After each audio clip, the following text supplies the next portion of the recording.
Hidden away up a very muddy dirt track is this beautiful ivy-covered ruin of St Mary's Church. Now, even though this is a beautiful church, what makes this church and its graveyard even more interesting is the child burials that are here. Almost every gravestone that I come across were children. So let's explore what happened here at St Mary's in Falmerstone. With this church not being on any road, we can establish that it was abandoned quite early on. We believe it was abandoned completely in or around the 1880s. Now, this church was one of two churches in the area. About a mile away sits another ruined church, which I will feature on another video, in the lost village of Croxton. The graves have been completely overtaken with the trees, and the weather brought trees down and smashed the majority of the graves that were left, but we can still read some of them.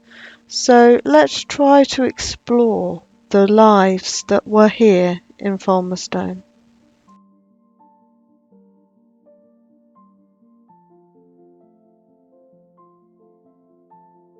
Robert and Sarah Farrow were publicans in Falmerstone, and sadly they lost their son, William, who was only 19 years of age, and also their daughter Mary, who died just under a month later. And a year before that, they lost their daughter, Lydia, who was only 10 years old.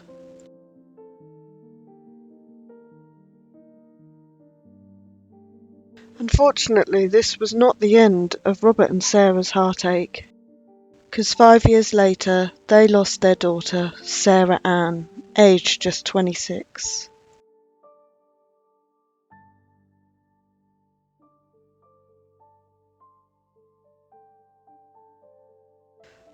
But alas, their story doesn't end there, because just 4 years later, they lose another daughter, who was only 6 years old.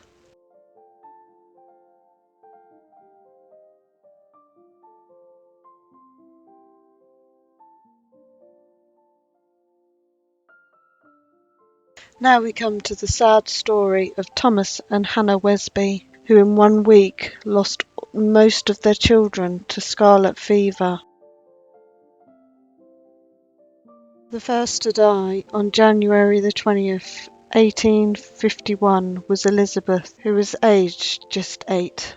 On January the 21st, John died, aged 11. On the 23rd, Harriet, aged just 6, and her little brother Thomas, aged just 2, succumbed to scarlet fever. William, aged 9 months, died on the 24th. And here, buried on her own, is Mary, aged 15, who died on the 25th. Apart from the odd wanderer and explorer who visits this churchyard, sadly these children are mostly forgotten. As all these youngsters died around the same time, between 1847 and 1856, it coincides with a marked rise in scarlet fever mortality in England and Wales.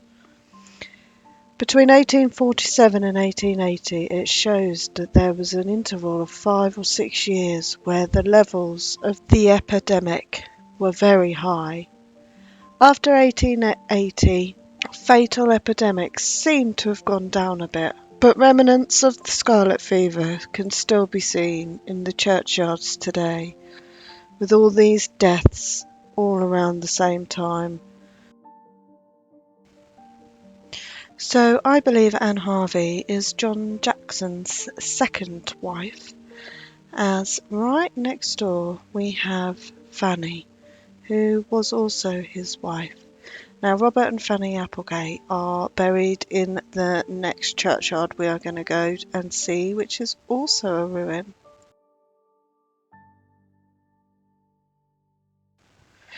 In 1881, the rector decided it was a better idea to combine parishes, so himself and the congregation built a church on the crossroads of the villages, and this was one of the casualties.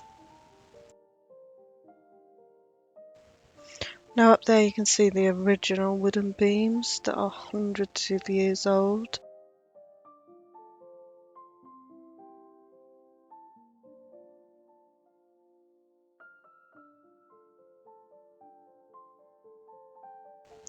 Now the last time we came here, my husband, he climbed to the top of this tower via these stairs, but it's amazing how much these has deteriorated in the last 2 years.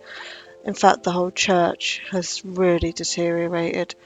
We decided it was probably best for him not to chance going up there, so I'm afraid this is all the footage we got of that wonderful staircase.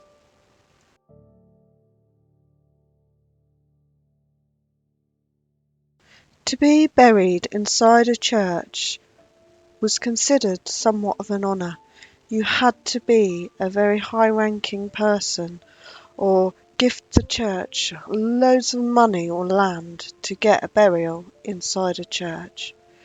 So it is so horrible to see now that these burials that were once considered great people inside this church are now just covered in mud and leaves. Which just shows really that we are all equal in death.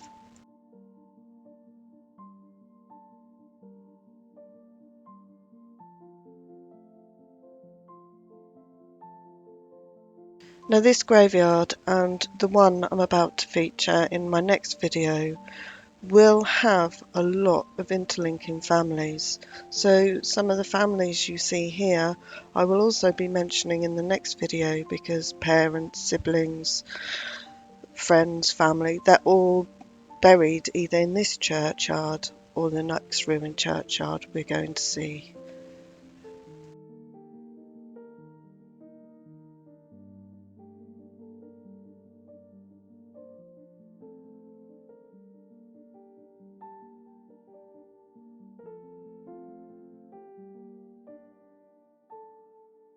So coming up we have the grave of John Middleton, who is buried here with his son who died in the Crimean War, aged just 25. And right next to him is his wife, Mary Ann, who I'm also assuming is John Maudie Middleton's mother.